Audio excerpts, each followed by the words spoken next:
Assalamualaikum warahmatullahi wabarakatuh. Masih semangat ya para ikhwan dan akhwat? Tadi kalau saya lihat, saya perhatiin ini ikhwan dan akhwat diem aja nih. Diem ini ngantuk apa menyimak atau memang sudah paham nih?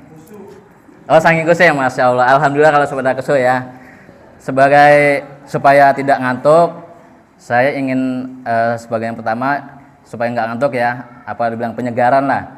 Kalau saya bilang selamat pagi berarti pagi. Alhamdulillah, Allahu Akbar ya. Siap? Ya.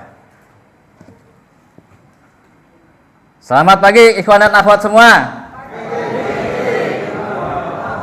Kurang kompak, masih kurang kompak ya. Biar nggak ngantuk ini. Soalnya ini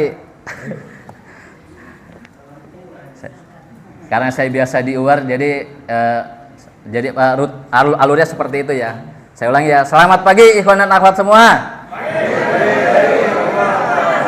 Alhamdulillah, barakallah. Alhamdulillah, innalhamdulillah nahmaduhu wa nasta'inuhu wa nastaghfiruh wa na'udzu billahi min syururi anfusina wa min sayyiati a'malina may yahdihillahu fala mudhillalah wa may yudhlil fala hadiyalah.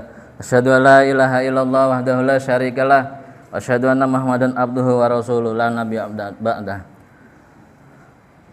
Yang pertama-tama marilah kita panjatkan puji serta syukur kepada Allah Subhanahu wa taala karena sampai dengan saat ini, detik ini kita dipertemukan kembali dalam keadaan sehat walafiat. Amin. Sehingga kita berjumpa lagi, bertemu lagi, kajian bulanan, kajian rutin yaitu taklim niabah ya. Alhamdulillah, semoga langkah kaki para ikhwan dan akhwat dicatat sebagai amal soleh. Amin. Yang pertama-tama yang kami hormati Waliul Imam Ustadz Nuruddin SPDI, yang kami hormati Naibul Imam Bapak Tego Warsono, yang kami hormati Ustadz Samsudin selaku guru kami, dan yang kami hormati Ustadz Mitfallah sebagai guru kami, dan yang kami hormati dan kami cintai semuanya karena Allah, para ikhwan dan akhwat yang tidak bisa kami sebut satu persatu namun tidak mengurangi rasa hormat kami.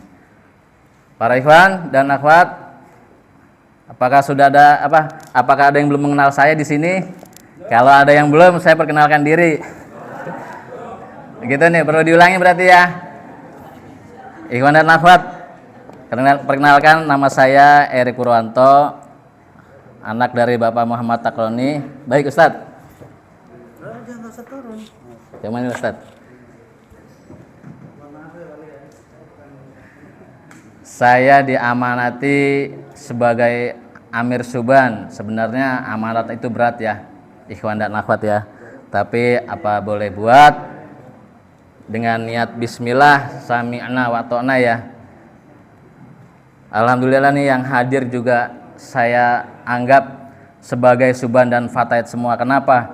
Karena di surga nanti tidak ada yang tua, tidak ada yang sepuh, semua muda ya. Ikhwan dan akhwat yang dirahmati oleh Allah Subhanahu wa taala, sejujurnya kami ini diamanati berdiri di sini bukan semata-mata keinginan pribadi, tapi ini karena amanat dari Umaro, dari Naibul Imam, dan ini adalah sebagai regenerasi penerus. Jadi memang di Al-Jamaah ini perlu regenerasi ya. Supaya Al-Jamaah ini tidak tenggelam. Nah, tema yang akan saya sampaikan di luar dari tema taklim niabah tadi, ini saya bilang terjun bebas ya.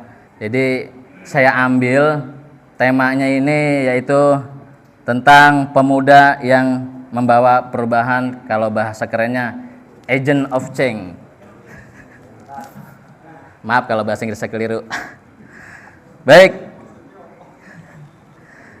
ikhwan dan akhwat, langsung saja kita ke materi ini. Mohon maaf ya, karena saya basicnya bukan pondok, basicnya umum, basicnya apa namanya ya, serabutan lah katakan ya ngambil ilmu ini. Jadi ya mohon maaf apabila ada kesalahan kekurangan, tolong dikoreksi, tolong diluruskan seperti itu ya. Mari sama-sama kita simak dari hamba Allah yang fakir ilmu ini, yaitu temanya tentang pemuda yang membawa perubahan. Kalau bicara tentang pemuda, Subhan ini tidak akan ada habisnya nih.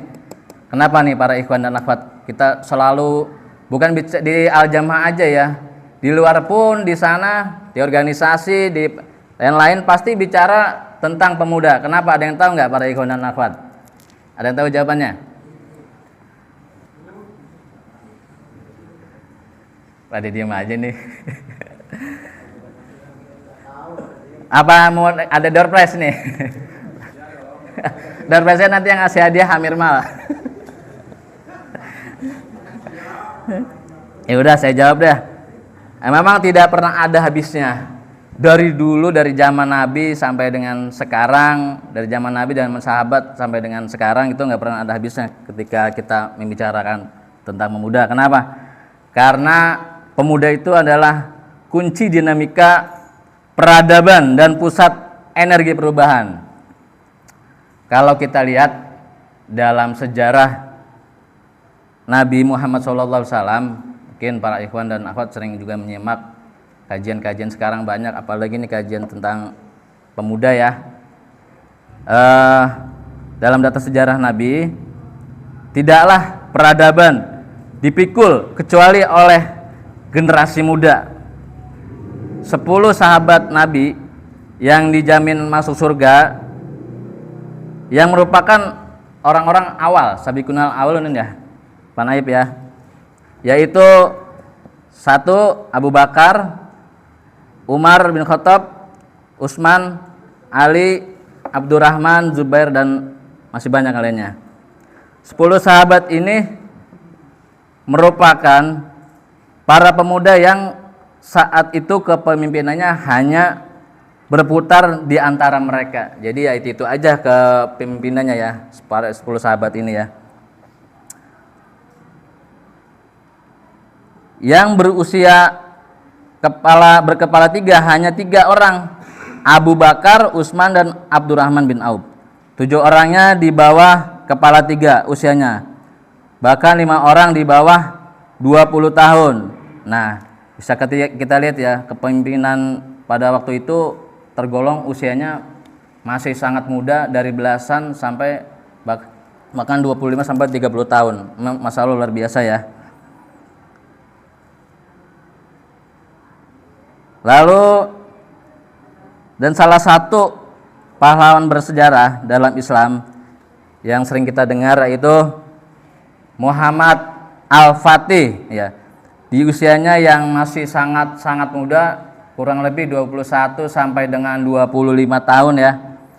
Beliau mampu memimpin dan menaklukkan Konstantinopel di Romawi Timur.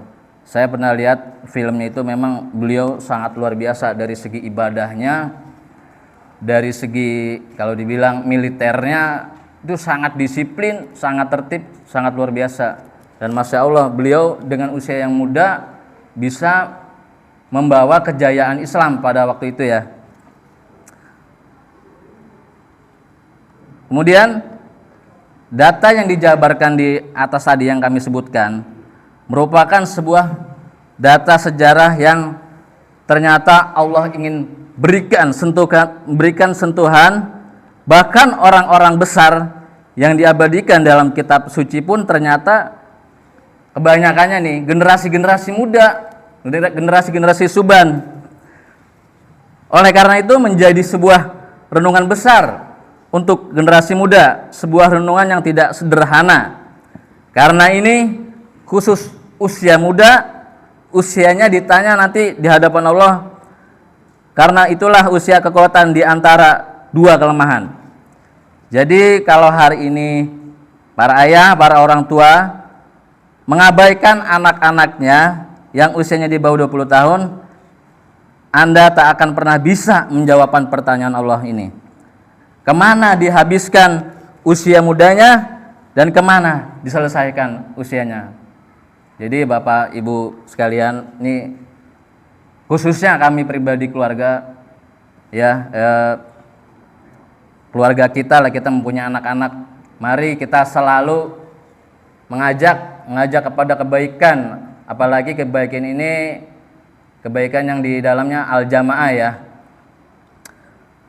Tidak bosan-bosannya kami pun sebagai Amir Suban, setiap ada kegiatan-kegiatan Suban, baik itu dari wilayah, dari niaba dan lain-lain, kami selalu mengajak, menginformasikan kepada seluruh Suban Fatayat, ayo ikut, tapi alhasil masih sangat sedikit.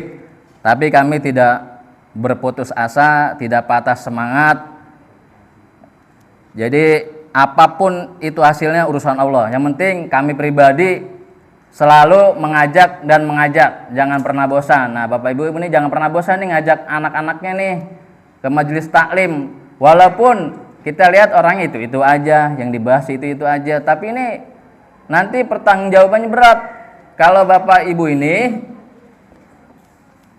tidak mempunyai peran yang sangat penting ya kepada anak-anaknya, mengajaknya seperti itu. Selanjutnya, seorang pemuda Islam sangat berperan penting sebagai pembawa perubahan bagi Islam.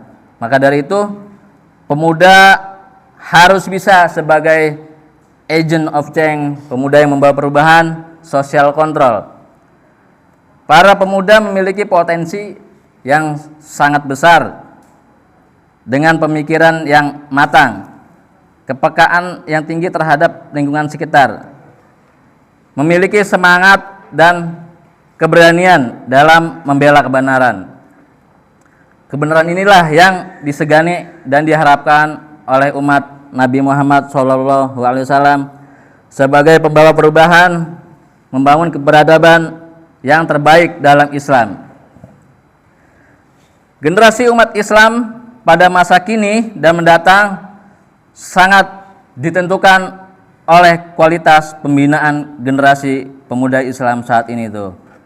Yang tadi saya bilang, generasi umat Islam ini, Islam akan kembali jaya, kembali lagi kepada pemudanya, pembinaan pemudanya ya. Kalau pembinaan pemudanya loyo, melempem ya wallahu a'lam bishawab.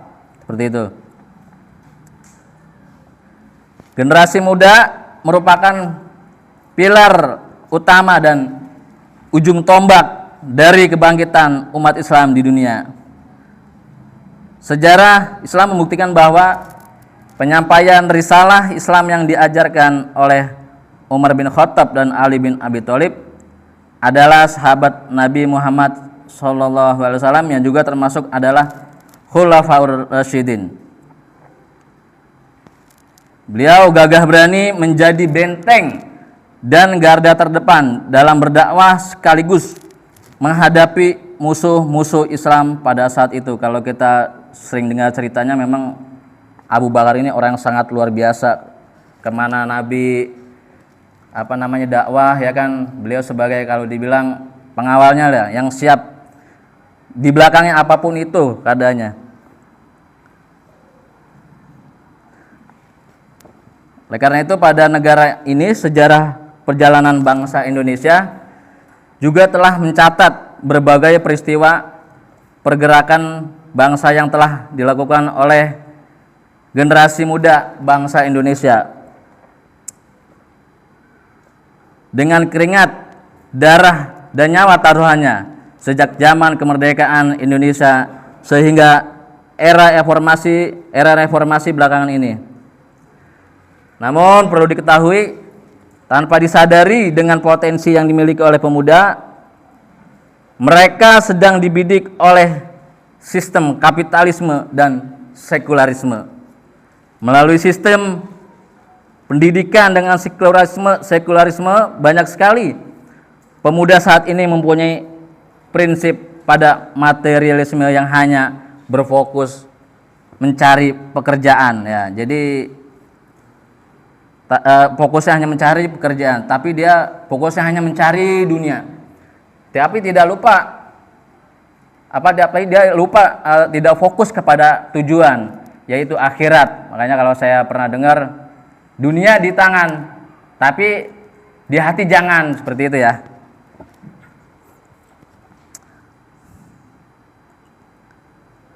Pemuda yang sibuk tidak sempat memikirkan kondisi umat Islam saat ini. Kita lihat di Palestina sana, dari dulu sampai sekarang masih terus dibombardir ya.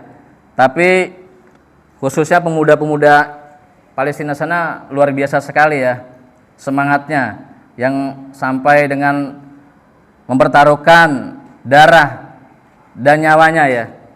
Nah, kita harusnya tersentuh melihat saudara-saudara kita di sana. Ini bagaimana nih kedepannya nih Islam ini akan dibawa kemana? Seperti itu. Selanjutnya, pemuda yang sibuk tidak sempat memikirkan kondisi umat Islam. Semua dijalankan agar kontrol kapital dunia atas kebijakan negara-negara pengekor terus sejalan dengan tujuan mereka, khususnya negeri-negeri muslim yang berpotensi alam dan manusianya berlimpah, tetapi pemikirannya telah dijajah oleh kapitalisme.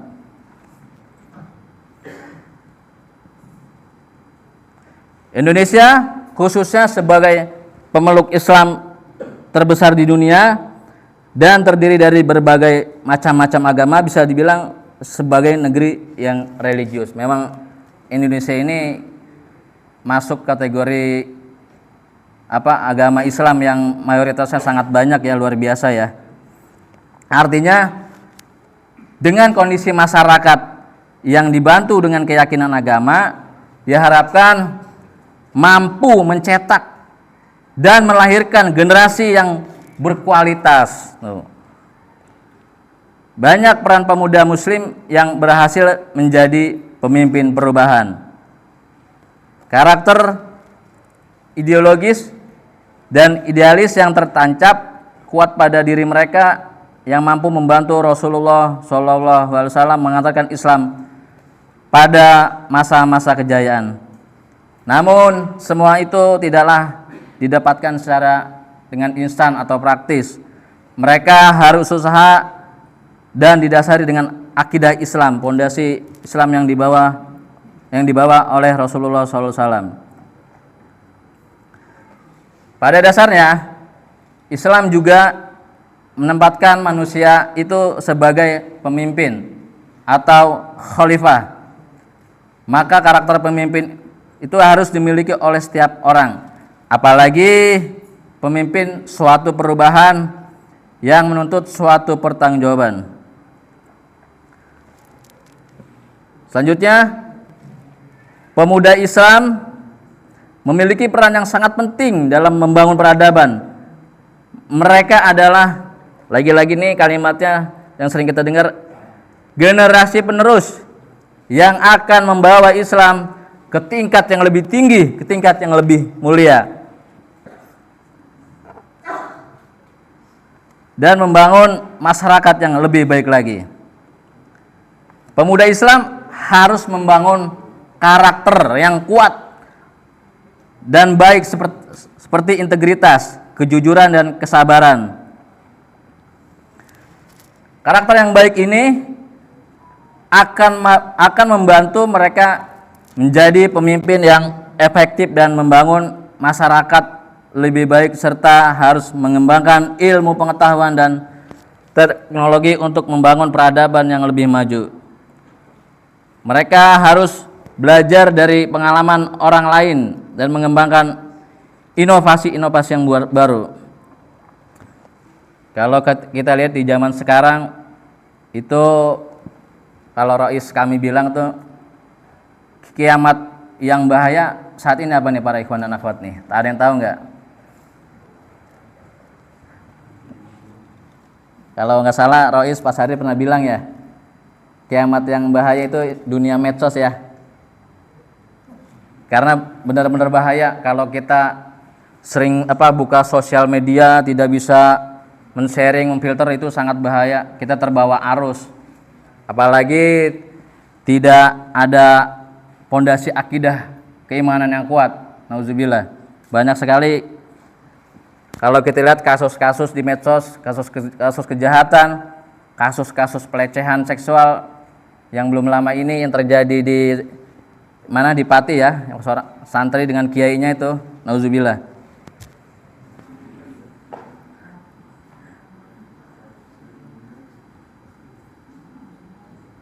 Kedudukan pemuda sebagai pemimpin perubahan dalam membangun sebuah lingkungan yang mempengaruhi pola kehidupan bangsa Indonesia. Karena bila mana jika pemuda suatu bangsa baik, maka akan baik pula masa depan bangsanya.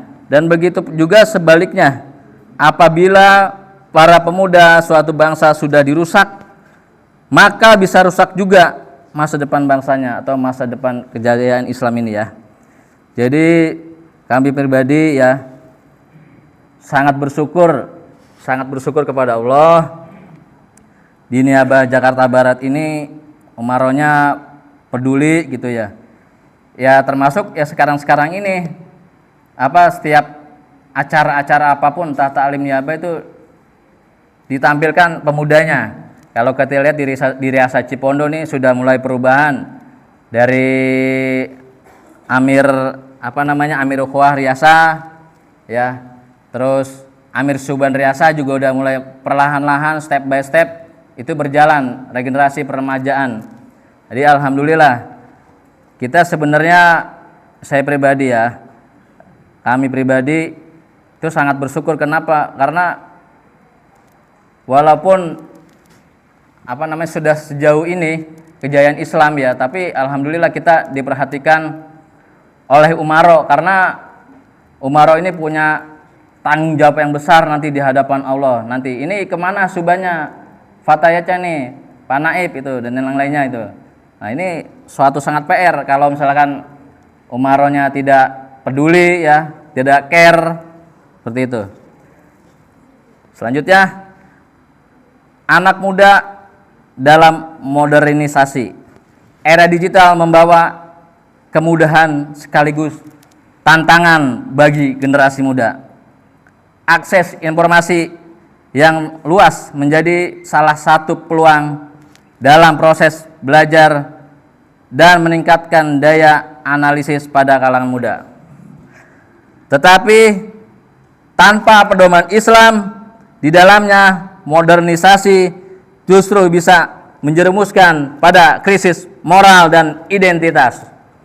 Yang ini sudah dibahas pada diskusi Suban bulan Februari ya, yang latihannya Jakarta Barat ya, mengambil tema krisis moral, krisis identitas, krisis krisis akhlak ya, seperti itu ya. Ini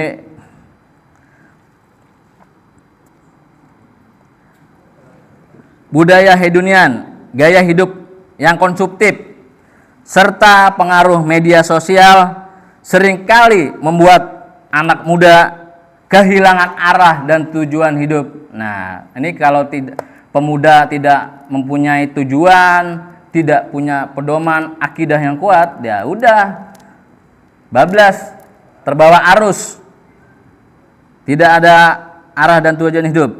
Banyak di antara mereka yang lebih mementingkan popularitas daripada prestasi. Lebih baik mereka viral, dapat duit banyak, tapi tidak memberikan prestasi, seperti itu. Serta lebih mencari kesenangan sesaat daripada nilai-nilai kebaikan yang abadi. Tantangan ini menuntut anak muda untuk memiliki pegangan yang kokoh, dan Islam hadir memberikan landasan moral serta spiritual untuk menghadapi arus tersebut. Masih banyak pun kita. Lanjut ya para ikhwan akhwat ya. Lanjut nih. Kirain udah bosen. Nilai-nilai Islam bagi anak muda masa kini. Islam adalah agama yang menyentuh seluruh aspek kehidupan manusia. Bagi anak muda, ajaran Islam memberikan panduan hidup yang seimbang antara dunia dan akhirat, ilmu dan iman, serta pikiran dan perbuatan. Rasulullah SAW menjadi teladan sempurna dalam integritas, tanggung jawab, dan akhlak mulia. Selain itu, spirit hijrah harus dimaknai secara luas, bukan hanya berpindah tempat, tetapi juga berpindah dari keburukan menuju kebaikan, dari kegelapan menuju terang benderang, dari malas menuju produktif atau mandiri, dan dari lalai menuju kesadaran diri. Nilai-nilai Islam harus senantiasa dihadirkan dalam diri anak muda untuk mengarungi samudera kehidupan di tengah era yang serba digital, serba instan ya. Kalau saya pernah baca buku karangan Ustadz Jazir ASP, beliau kalau nggak salah sekarang sudah almarhum, dan beliau itu asalnya dari Muhammadiyah ya, di Jogokarian sana. Itu saya baca bukunya, sangat menyentuh sekali, dan kalimat yang paling menyentuh, kalau ingin hidup, hidupilah Muhammadiyah, dia kan Muhammadiyah. Nah kalau kita ini di anak muda ini, hidupilah al-jamaah. Jadi kita yang menghidupi nih, bukan al-jamaah yang menghidupi kita, seperti itu. Membangun generasi muda muslim yang unggul untuk menghadapi zaman yang terus berubah, semakin berkembang. Anak muda muslim perlu memperkuat tiga hal utama, yaitu iman, ilmu, dan amal. Nah, iman menjadi pondasi yang menuntun setiap langkah, ilmu menjadi cahaya untuk berpikir dan bertindak smart atau cerdas, dan amal menjadi bukti nyata dari iman dan ilmu. Generasi muda harus mampu memanfaatkan segala sumber daya yang ada untuk dakwah, pendidikan, dan inovasi yang bermanfaat bagi umat. Karena setiap manusia itu adalah sebagai dai. Ya, sampaikanlah walau itu satu ayat, kita sampaikan walaupun basicnya bukan ustadz. Selanjutnya, kolaborasi antara lembaga pendidikan, organisasi, kepemudaan, dan masyarakat juga penting untuk melahirkan generasi muda yang tangguh, berakhlak mulia, dan berdaya saing global. Islam memberikan panduan yang sangat lengkap, sangat sempurna bagi setiap orang dalam menghadapi segala hal yang terjadi dalam kehidupan, termasuk anak muda. Dengan menjadikan Islam sebagai landasan hidup, generasi muda akan mampu menjaga moralitas atau akhlak di tengah modernitas, berprestasi tanpa kehilangan jati diri, dan berkontribusi positif bagi agama, bangsa, serta kemanusiaan. Kini saatnya anak muda muslim bangkit sebagai generasi yang berilmu, berakhlak, dan berintegritas, menjadi penerus peradaban Islam yang membawa cahaya bagi kebaikan dunia. Saya sering buka medsos saya itu Instagram. Saya buka itu, mungkin para ikhwan dan akhwat pernah dengar Pandawara Group ya. Ini contoh anak muda yang membawa perubahan nih. Pernah dengar ya? Mungkin kalau yang punya medsos, baik kali. TikTok, Instagram, dan lain-lain tuh namanya ini komunitas anak muda, namanya Pandawara Group. Kenapa dikatakan Pandawara Group? Dia terdiri dari 5 anak muda yang usianya masih puluhan tahun, mungkin di bawah saya. Kalau saya udah kepala 3 ke atas. Itu luar biasa, dia punya perubahan lingkungan sekitar, yaitu membersihkan sampah yang ada di Indonesia ini dari kota ke kota ya. Beliau jajaki satu persatu mana yang alamnya dirusak oleh tangan-tangan manusia. Contohnya seperti buang sampah sembarangan, dan ini bukan suatu hal yang hina ya. Grup Pandawara Group ini itu suatu hal yang sangat mulia sekali. Dia tujuannya, visi misinya ini ingin memperbaiki alam yang sudah dirusak oleh manusia. Kalau kita lihat kali di Cikarang dan lain-lain itu ya, kali-kali yang besar, mereka berlima terjun membersihkan sampah-sampah. Kalau kita lihat mungkin ya hina, tapi itu tidak hina, karena mereka menyadari kalau bukan mereka atau diri pribadi yang berubah, ya alam ini akan cepat rusak, seperti itu ya. Ini perubahan yang sangat luar biasa.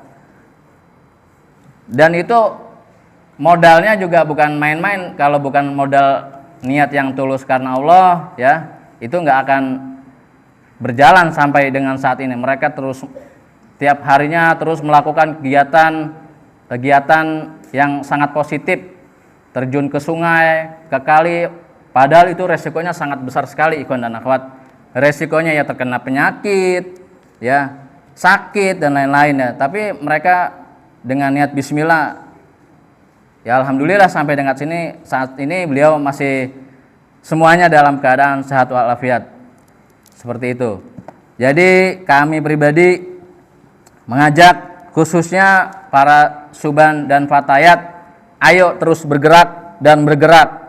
Jangan pernah bosan ya. Jangan melihat nanti saya nggak ada hasilnya percuma. Jangan seperti itu.